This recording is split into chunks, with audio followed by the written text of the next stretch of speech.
Aujourd'hui, en cette période du début d'équinoxialité, je m'aperçois que le mot séparation n'est plus tabou.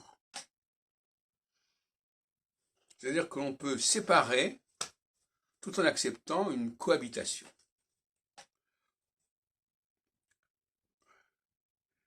C'est-à-dire que la cohabitation ne signifie pas qu'on soit pareil. Et ça va à l'encontre de ce qu'on appelle la solsticialité. La solsticialité, c'est on est tous au même modèle, on reconnaît le même modèle, etc.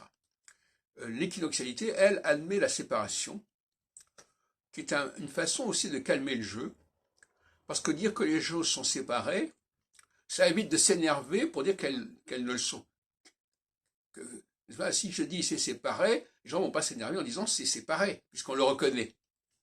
Et souvent, l'exaspération vient de cette affirmation d'unité qui ne correspond pas à la réalité. Donc, parler de séparation, c'est souvent être réaliste. Et je vois que c'est ce qui est dit. Notamment, il y avait l'émission avec Rafi Marciano ce matin. Bon, il y a aussi une émission sur Radio J sur Salvador.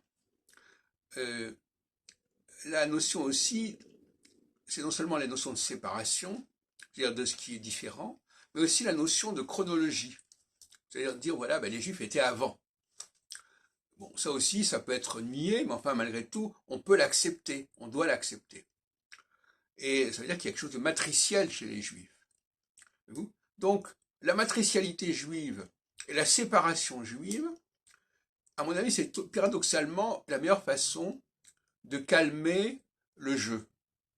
En disant, oui, il y a un certain nombre de choses, oui, bon, voilà, Jésus est né dans le monde juif,